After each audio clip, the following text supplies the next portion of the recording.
I am under no laws but God's. You are under no laws but God's. What's good, fam? We made it to lesson 76 of A Course in Miracles, and today we have a very powerful lesson. So let's go ahead and dive straight in. If you got the book, you already know where to go, what to do. If you don't got the book yet, the PDF is in the description. And let's begin. Lesson 76. I am under no laws but God's. We have observed before how many senseless things have seemed to you to be salvation. Each has imprisoned you with laws as senseless as itself. You are not bound to them. Yet, to understand that this is so, you must first realize salvation lies not there. While you would seek for it in things that have no meaning, you bind yourself to laws that make no sense. Thus, do you seek to prove salvation is where it is not. Today, we will be glad you cannot prove it, for if you could, you would forever seek salvation where it is not and never find it. The idea for today tells you once again how simple is salvation. Look for it where it waits for you, and there it will be found. Look nowhere else, for it is nowhere else. Think of the freedom in the recognition that you are not bound by all the strange and twisted laws you have set up to save you. You really think that you would starve unless you have stacks of green paper strips and piles of metal discs. You really think a small round pellet or some fluid pushed into your veins through a sharpened needle will ward off disease and death. You really think you are alone unless another body is with you. It is insanity that thinks these things. You call them laws and put them under different names in a long catalog of rituals that have no use and serve no purpose. You think you must obey the laws of medicine, of economics, and of health. Protect the body and you will be saved. Wow. Before we continue, this is what we are doing. This is what the world is doing. We believe that we are this body, and we believe that we're alone if we don't have another body. We believe that money, and we believe that medicine and economics and everything that was just mentioned here is going to be our salvation. We believe that. We really do, to some extent or another. Now, it's important to understand that if we understand we are not this body, then all of those senseless illusions that we searched for salvation in will be recognizable as what they really are, which is nothing. Me and you are love and light, and we are the love and light and energy that animates these bodies. We are not this skin and bone. This is not who we are. Now, remember that this body is a reflection, like everything else in the world, of what you believe about yourself and the world. So, if anyone is sick for any reason, they have done something with this powerful tool of theirs that is causing that sickness to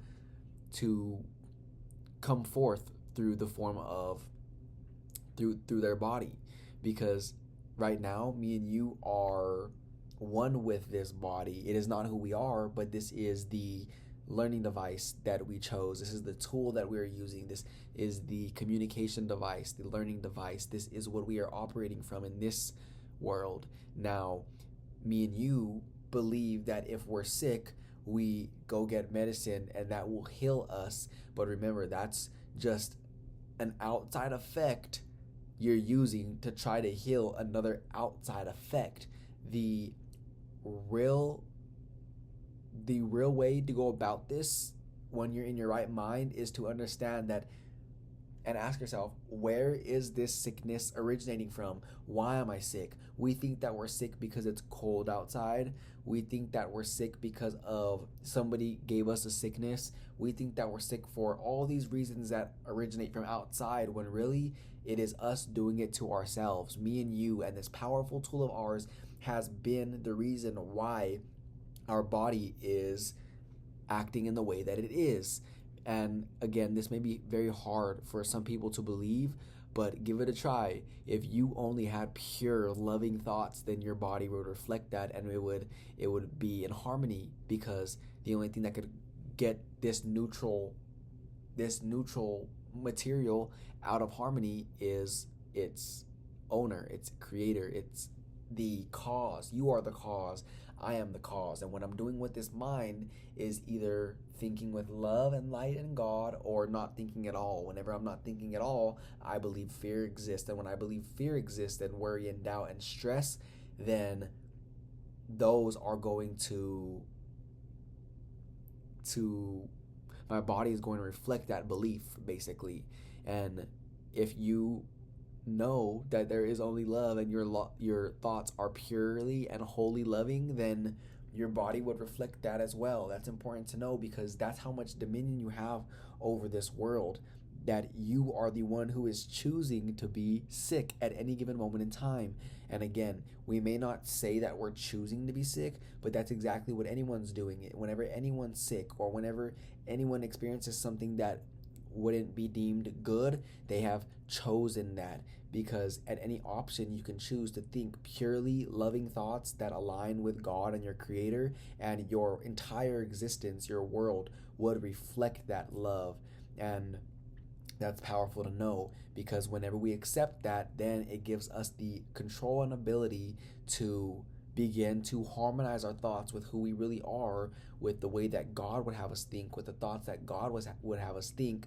And whenever we focus on those thoughts long enough on a consistent basis, and that becomes our habitual state of mind, then our world will reflect that back to us. And so much of the time, our world is reflecting back to us a lot of chaos and destruction and not enoughness. And that's a great understanding of what you're doing with your thoughts at any given moment in time. Now, let's go ahead and continue, but just know that me and you have more power than we think, and we're finally beginning to realize that the power we hold is something that we can exercise here and now. And not only is it something that we can exercise here and now, but we've been exercising this power our whole entire life. You cannot destroy the power to create. You must create, although you can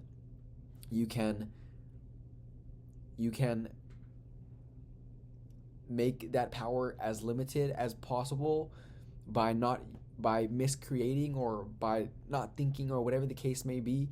You cannot reduce it to the point where it is abolished, meaning you are always creating.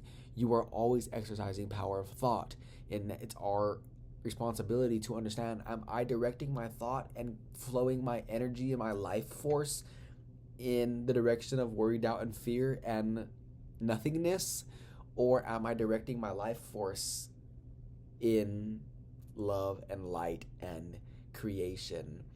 It's important to know this. It's really important to know this, because we've been creating our whole life. Everything that we have lived up until this point was a creation of ours. And if it's something that we don't like, we can change that. We are in control here. And again, that is something that cannot be said enough. Remember, this information is something that we're still new to. We've most likely, other than these 76 days that we've been discussing this information, you may have heard other information like this from other sources, and we've only been, or at least I can speak for myself and say I've only been doing this for less years than I have not been doing this, meaning I still have some stuff to unlearn, and I believe that you do too. I believe that we all have stuff to unlearn, or else we wouldn't be here right now. Now, it's important for us to repeat these thoughts no matter how annoying it may get. Like, you have to force feed yourself this information. You have to literally force feed this to yourself, not in a way of like disharmony or nothing, but like Have it playing 24/7 in the background. Go to sleep with this information playing on your device. Put it in your ears. Play it when you're driving. Play it whenever you are asleep in the dream. Play it and listen to the audios. Read the book. Force feed this information to yourself to the point where this is something that you no longer need to try to do, because you know that this is just how the world works. Me and you cannot hear this information enough. We need this more than ever, so that way we can return to who we really are, which is where we're at right now. And now that we're here, we need this to practice and practice and practice this information and perpetuate this new way of thinking, so that way it becomes our dominant pattern. So don't ever underestimate the power of repetition, because repetition of false perception is what got us to where we are today. Repetition of all the worry and doubt and lack whenever we were a tiny little baby is what got us to be so far from the truth. Now, I'm just suggesting that repetition is what's going to undo all that learning we've done and restore us back to our natural state of being. These are not laws, These are not laws, but madness. The body is endangered by the mind that hurts itself. That's a perfect way of saying what I just did my best to say. I could have just read the next sentence and it would have been there. The body is engendered by the mind that hurts itself.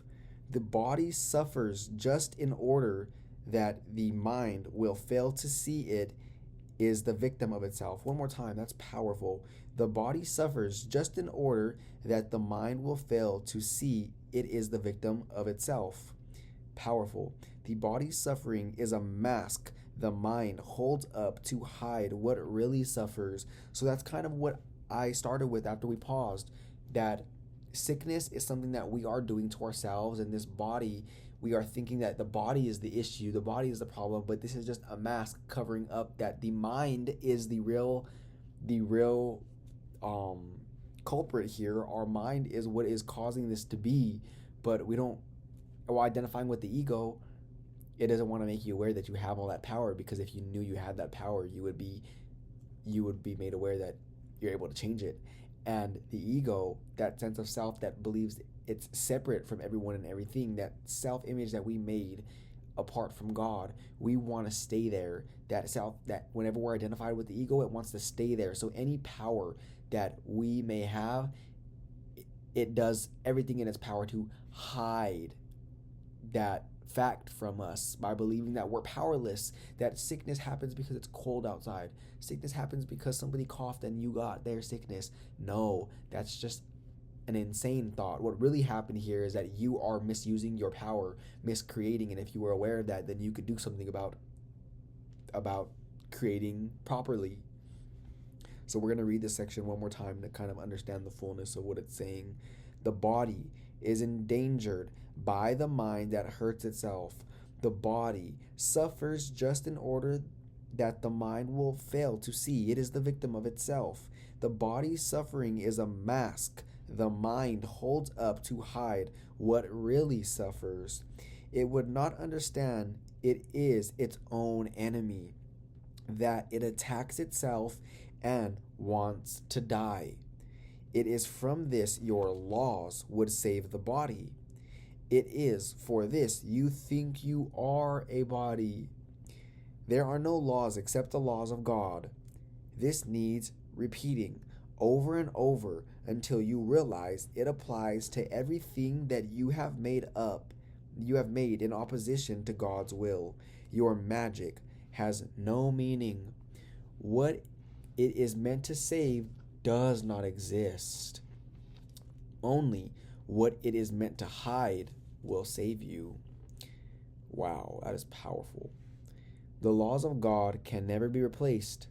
We will devote today to rejoicing that this is so. It is no longer a truth that we would hide. We realize instead it is the truth that keeps us free forever. Magic imprisons, but the laws of God make free. The light has come because there are no laws but His. We will begin the longer practice periods today with a short review of the different kinds of laws we have believed we must obey. These would include, for example, the laws of nutrition, of immunization, of medicine, and of the body's protection in innumerable ways. Think further. You believe in the laws of friendship, of good relationships, and reciprocity. Perhaps you even think that there are laws which set forth that is God's and that is yours. One more time. Perhaps you even think that there are laws which set forth what is God's and what is yours. Meaning, we believe that something that is God's is something that is not ours. We don't understand that we are one with what we call God. Many religions have been based on this. They would not save but damn in heaven's name. Yet they are no more strange than the other laws you hold must be obeyed to make you safe. There are no laws but God's. Dismiss all foolish magical beliefs today and hold your mind in silent readiness to hear the voice that speaks the truth to you. You will be listening to one who says there is no loss under the laws of God. Payment is neither given nor received. Exchange cannot be made. There are no substitutes, and nothing is replaced by something else. God's laws forever give and never take. Now, one thing I do want to mention before we go forward is just like how we've mentioned the past few weeks, that whenever we see something out there and we don't forgive something or someone out there, we're really not forgiving an aspect of ourselves, because me and you are one with and a part of all that is, including that person that we are not forgiving. Well, it works the opposite as well. Meaning, if I give something out of love to that person, I'm really doing it to myself.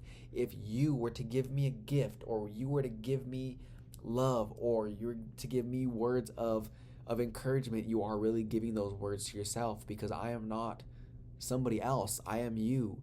I am one with and a part of all that is, and you are one with and a part of all that is. That includes each other. So whatever you do to someone out there, whether it is bad or good, you are really doing it to yourself, which is why you have to be very vigilant of what you are saying about others, what you are thinking about others, even you thinking a thought of judgment, even you thinking a thought of anger at this person, or jealousy or envy, you are doing it to yourself. And that is a fact, and we are unaware of that fact. But whenever we know this, then we can use the golden rule here. Treat others the way you would like to be treated. Now, if you treat others the way you would like to be treated, that could be summed down to you're actually treating yourself that way. Treat others the way you want to be treated, because the way you treat others is the way you treat yourself, because they are you. You are one with them. You are a part of all that is. And whatever you're doing out there, whether it's with love or with fear, you are doing back to yourself. So for your benefit, it would be best to remain in the state of enlightenment and only think thoughts of this nature about others, because again, and this can't be stated enough, everything out there is a reflection of you. It has originated from the same place that you have originated from. You are one with it. Again, that analogy that we used, if my right hand is punching my face, although my face and my right hand appear to be separate, they are part of the same whole, the same body, but they are insane in that moment of trying to fight against each other because they don't understand that they are one. Now, me and you, same thing that we just stated. That's just another analogy to help us understand that this is so. Me and you are one with and a part of each other. Let's just say I'm the hand and you're the face. If I were punching you, then I would really be doing it to myself, because me and you are one with, and we have originated forth from the oneness, which is us. Let's continue.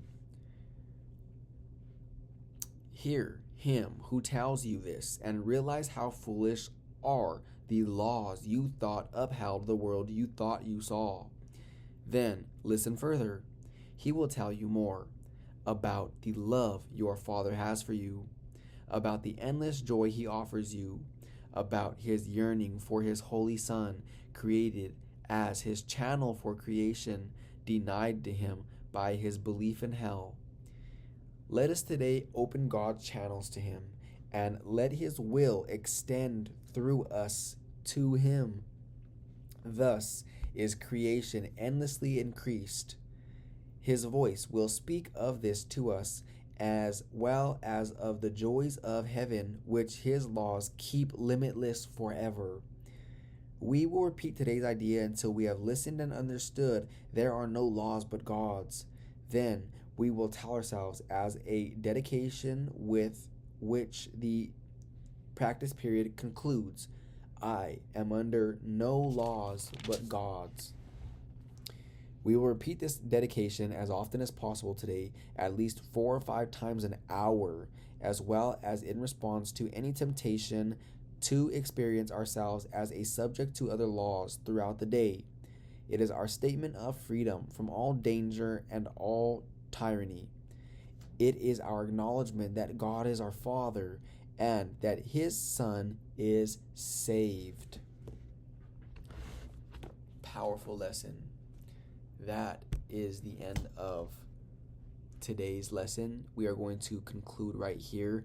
We are going to keep this as our number one priority, like always. From here on out, if we are not at peace and in this state of mind of enlightenment, then something has gone wrong. And I believe that me and you have done enough training to understand when we are not in the real world, and it is up to us to be willing or not to do something about getting back into our natural state of being. If we are willing to do that, we will do everything it takes, which it doesn't take a lot. It only takes our willingness to understand that I have tools at the tip of my fingers. I can use these tools. I can use all of these intentions, these headings that have been presented to me through A Course in Miracles. Let me use these as I fall asleep.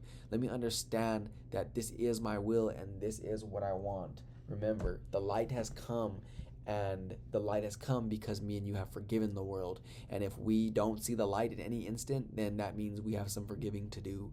So we will meet here again tomorrow for lesson 77 of A Course in Miracles, and may we never be the same.